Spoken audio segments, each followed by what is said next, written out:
Semoga kedatangan Mas Anies ini juga semakin mendekatkan beliau. Saya tadi mengatakan semakin dekat dengan keluarga besar Partai Demokrat. Mas Anies memiliki visi dan spirit yang sama. Oleh karena itu, tidak heran ketika chemistry yang terjadi juga makin kuat karena kami dipertemukan oleh visi, misi, prinsip, dan etika untuk memajukan bangsa ke depan.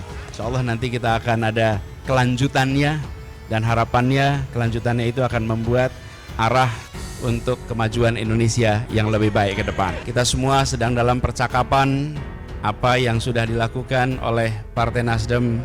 Sekarang kita berbicara juga dengan teman-teman di Demokrat. Insya Allah nanti percakapan juga meluas dengan PKS yang mudah-mudahan nanti membangun sebuah aliran baru. Pertemuan antara AHY dan Anies tidak lama.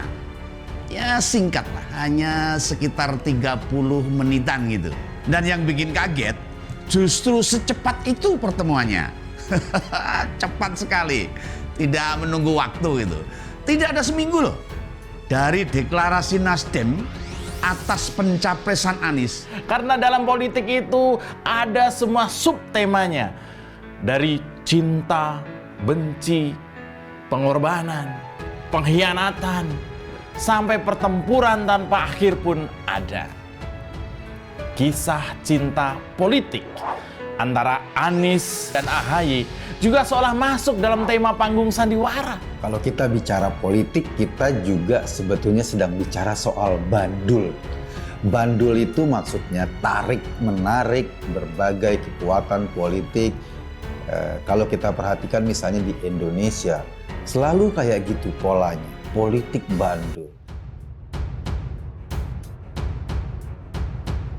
Partai Nasdem Jawa Timur tanggapi pertemuan Anies AHY bangun komunikasi dengan parpol lain. DPW Partai Nasdem Jawa Timur turut berkomentar terkait pertemuan Gubernur DKI Jakarta Anies Baswedan, Ketua Umum Partai Demokrat Agus Harimurti Yudhoyono. Pertemuan tersebut dinilai DPW Partai Nasdem Jawa Timur sebagai langkah penjajakan politik untuk membangun komunikasi menyongsong Pilpres 2024. Untuk diketahui, belum lama ini DPP Partai Nasdem telah memutuskan akan mengusung Anies Baswedan sebagai calon presiden pada Pilpres 2024 mendatang. Sementara sejauh ini, Partai Nasdem disebutkan terus menjalin komunikasi intensif dengan sejumlah parpol yang diantaranya adalah Partai Demokrat. Wakil Ketua Bidang Media dan Komunikasi Publik DPW Partai Nasdem Jawa Timur, Vincentius Awe, mengatakan pihaknya memang tidak bisa mengusung paslon sendiri untuk Pilpres 2024 karena ketentuan presidensial threshold 20%. Vincentius Awe memandang komunikasi yang dilakukan Anies Baswedan tersebut positif, sebab komunikasi politik dengan berbagai pihak memang penting untuk dilakukan. Penjajakan parpol untuk membangun poros bersama Partai Nasdem disebut Vincentius Awe juga akan terus dibangun. Jangankan dengan parpol yang selama ini intensif komunikasi dengan Nasdem, Vincentius Awe mengungkapkan dengan parpol lain juga terbuka peluang komunikasi. Niluh Jelantik kirim sinyal mundur setelah Nasdem pilih Anies Baswedan.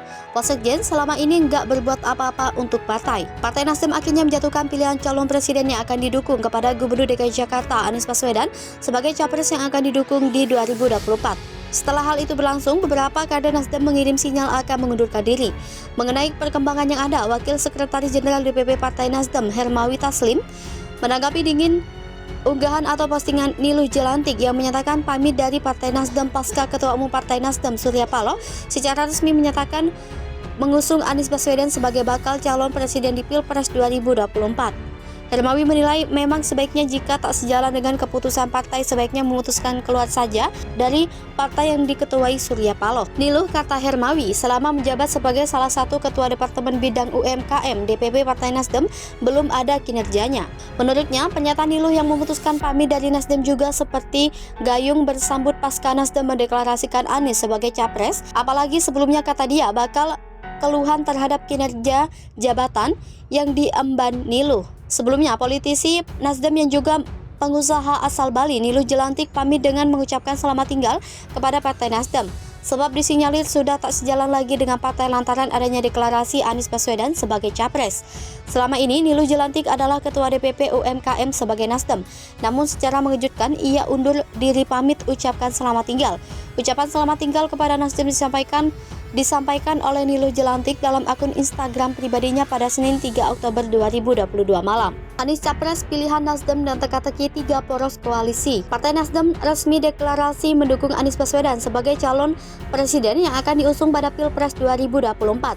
Pengumuman itu langsung disampaikan Ketua Umum Partai Nasdem Surya Paloh dengan mengundang Anies ke markasnya Nasdem Tower Jakarta Pusat Senin 3 Oktober. Meski demikian, untuk mulus memajukan Anies pada 2024 mendatang, Nasdem tak bisa sendirian alias harus berkoalisi dengan partai lain.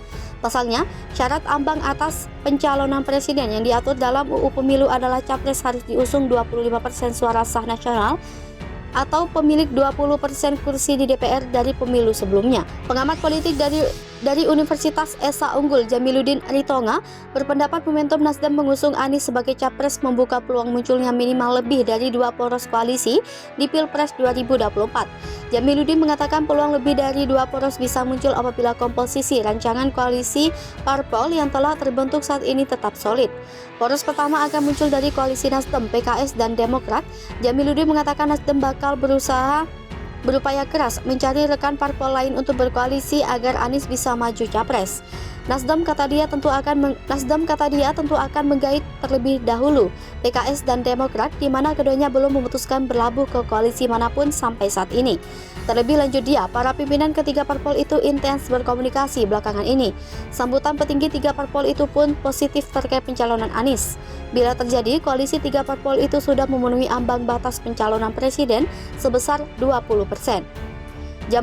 Jamiluddin mengatakan isu cawapres di koalisi ini nantinya bakal lebih seksi, mengingat tiap parpol pasti akan mengajukan kader terbaiknya didampingi Anies. Namun ia menduga Ketum Partai Demokrat Agus Harimurti Yudhoyono yang berpeluang dipilih nantinya. Poros koalisi lainnya yakni antara Golkar, PPP, dan PAN yang tergabung dalam koalisi Indonesia Bersatu.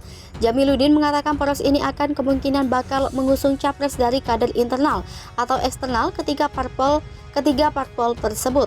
Koalisi ini sudah terbentuk namun belum mengumumkan nama calon presidennya. Sementara itu, poros ketiga kemungkinan diisi PKB dan Gerindra. Jamiluddin memperkirakan poros ini menitik beratkan keputusan capres pada sosok Ketum Gerindra Prabowo Subianto dan Ketua Umum PKB Muhaimin Iskandar. PDIP sebagai partai pemenang pemilu 2019 memiliki peluang untuk mengusung calon sendirian alias jadi poros tersendiri. Pasalnya, hanya PDIP memenuhi syarat untuk mengusung kandidat capres sendiri di Pilpres 2024 mendatang. Akan tetapi, Jamiluddin mengatakan ada peluang besar PKB, Gerindra dan PDIP bisa berkoalisi menjadi satu poros, yang merujuk pada safari politik yang dilakukan Ketua PDIP Puan Maharani seperti yang ditugaskan ibunya, yakni Ketua Umum PDIP Megawati Soekarno Putri. Diketahui, Ketua DPP PDIP Puan Maharani belakangan ini kerap menggelar pertemuan dengan Ketua Umum Parpol. Terakhir, ia bertemu dengan Ketum PKB Muhaimin Iskandar. Meski demikian, Jamiluddin mengatakan rencana pembangunan koalisi itu masih dinamis.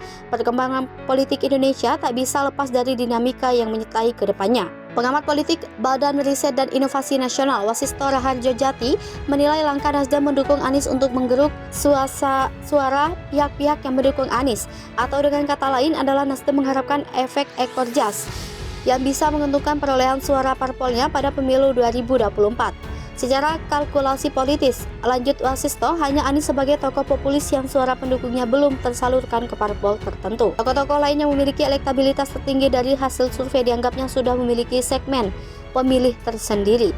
Selain itu, Wasisto menilai deklarasi Nasdem mengusung Anies sebelum masa jabatannya bersangkutan sebagai Gubernur DKI berakhir itu adalah langkah strategis untuk memagari calon populer yang potensial menjadi capres definitif.